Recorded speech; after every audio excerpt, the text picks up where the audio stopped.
pose with the bands. Pose with the pose with the pose with the bands. Pose with the pose with the pose with the bands. Pose with the bands.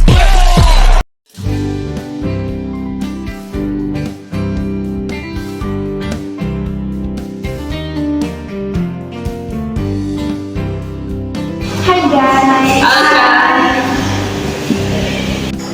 Guys, kan aku tadi scroll TikTok nih. Nah tiba-tiba negara Bhutan tuh FYP di TikTok aku. Kalian setuju nggak kalau negara Bhutan disebut negara? Kalau dari aku ya, itu setuju. Soalnya tuh Bhutan bisa disebut sebagai negara karena tuh punya syarat yang jelas. Yang pertama, Bhutan itu punya pemerintahannya tersendiri, terus wilayahnya juga jelas, serta Bhutan tuh memiliki budaya yang sangat kuat. Jadi kalau kata aku itu tuh udah termasuk salah satu syarat untuk bangun suatu negara sih. Tapi aku agak ragu sih, meskipun Bhutan ini negara yang memiliki pemerintahan, tapi kan Bhutan ini negara yang kecil banget nih. Nah, populasi penduduk mereka juga cuma 700.000 orang. Apakah mereka bisa disebut negara yang sejati?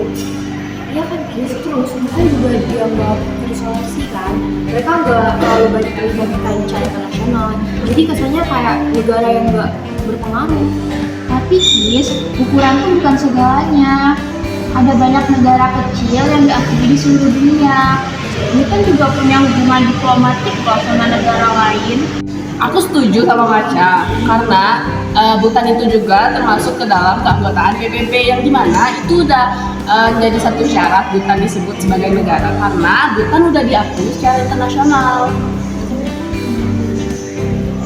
Tapi apa itu cukup? Kadang-kadang aku merasa kalau Bhutan itu wilayah otonomi, bukan negara mandiri karena mereka itu lebih banyak dibantu sama India. Aku setuju sama Bati sih, pergantungan ekonomi bisa jadi alasan untuk meragukan status mereka sebagai negara sejati. Jadi, ketergantungan itu juga wajar kan? Banyak negara yang bergantung pada negara lain. Yang penting adalah bagaimana mereka mengelola diri mereka sendiri. Aku setuju karena kalian tuh perlu tahu kalau Bhutan itu nggak bisa mengabaikan suatu budaya dan tradisi mereka. Terus juga Bhutan itu sangat apa ya, kayak mereka tuh menjaga banget warisan mereka dan itu udah menunjukkan kalau identitas mereka itu sebagai sebuah negara. Mungkin aja ya, tapi menurut aku Bhutan harus banget terlibat di dunia internasional agar Bhutan itu bisa dianggap negara yang kuat gitu. Setuju banget. Mungkin jika mereka lebih terbuka, kita bisa melihat mereka sebagai negara yang lebih mandiri. Wah, diskusi ini keren sih. Jadi kita punya dua sudut pandang yang berbeda. Nah, mungkin Bhutan negara yang unik sih. Ya, aku setuju banget. Justru itu yang membuat Bhutan menjadi suatu negara yang menarik dan kita dari perbedaan ini harus saling menghargai sudut pandang satu sama lain. Nah, benar juga, mungkin kita harus lebih dalam lagi mencari informasi mengenai negara Bhutan sih menurut aku ya. Setuju banget. Kita harus eksplor lebih jauh dan lihat gimana Bhutan ini berfungsi sebagai negara. Setuju sih. Setelah melihat video diskusi tadi, pastinya timbul pertanyaan, apakah Bhutan itu diakui sebagai negara? Baik, dari kelompok kami sudah melakukan diskusi tentang pertanyaan ini dan kami menganalisa hal tersebut. Menurut konvensi dari Montevideo pada tahun 1993 tentang hak dan kewajiban suatu negara dalam hukum internasional, ada 4 hal yang harus dipenuhi suatu wilayah agar bisa diakui sebagai negara. Apa saja itu? Nah, syarat yang pertama yakni permanent population. Jadi, di Bhutan terdapat sekitar 780.000 warga diperkirakan saat ini yang memiliki kewarganegaraan Bhutan dan sudah diakui oleh hukumnya. Ini dibuktikan dalam konstitusi Bhutan tahun 2008 dan paspornya sudah diakui oleh negara ketika warga negara ingin mengunjungi negara lain. Kemudian mereka juga mempunyai citizen identity card. Nah, syarat yang kedua yakni defined territory.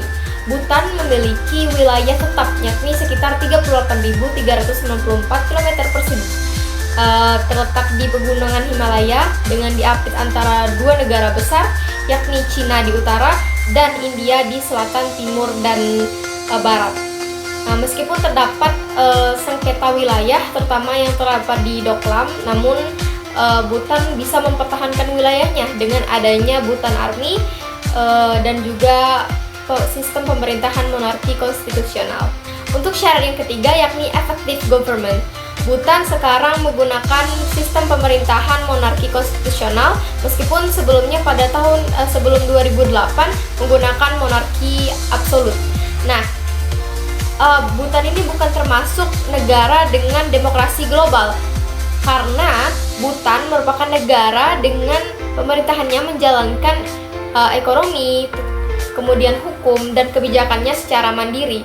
Bhutan merupakan negara dengan pemerintahan monarki konstitusional, yakni raja masih berperan penting namun kekuasaannya masih dibatasi oleh konstitusi. Nah, syarat yang terakhir yakni capacity to enter into relation with other state, artinya Bhutan menjalin hubungan diplomasi lebih dari 50 negara dan menjadi anggota penuh PBB sejak tahun 1971. Selain itu, Bhutan juga aktif dalam joint organisasi yang dinamakan SAARC, yakni Asosiasi Asia Selatan, kemudian menjadi pengamat juga di WTO. Dan selain itu, Bhutan merupakan negara yang netral dan pemerintahannya melakukan kebijakan yang secara independen. Dan Bhutan juga menjalin hubungan khusus dengan India karena India merupakan pendukung Bhutan dan Bhutan tidak mempunyai angkatan bersenjata besar. So our answer is yes, indeed. Bhutan is a country. Dilihat dari 4 syarat dari Konvensi Montevideo 1993, Bhutan sudah memenuhi keempat syaratnya. Jadi sudah jelas jawaban kelompok kami bahwa Bhutan is a country. Baik, penjelasan selanjutnya adalah tentang identitas Bhutan. Bhutan adalah sebuah negara yang berada di Asia Selatan yang dikelilingi oleh negara India di selatan, timur, barat, dan Tibet di utara. Nama asli dari Bhutan tersendiri adalah Drogyul, yang artinya tanah naga petir. Nama ini mencerminkan kebudayaan spiritual masyarakat Bhutan yang meyakini bahwa negara yang akan menjaga negara mereka. Bahasa resmi yang digunakan oleh Bhutan adalah bahasa Dzongkha. Dzongkha ditulis menggunakan aksara yang berasal dari tradisi Tibet. Dan mayoritas agama yang ada di negara Bhutan tersendiri adalah menganut Buddhisme Mahayana yang sangat mengaruhi budaya, filosofi, dan tradisi masyarakat. Di Bhutan tersendiri banyak keindahan alam yang ada di negara Bhutan dan sangat menonjol dengan landscape pegunungan. Makanan yang ada di Bhutan merupakan masakan Bhutan didominasi oleh penggunaan cabai dan keju susu yak. Sekian dari kelompok kami. Terima kasih buat semuanya yang sudah menonton.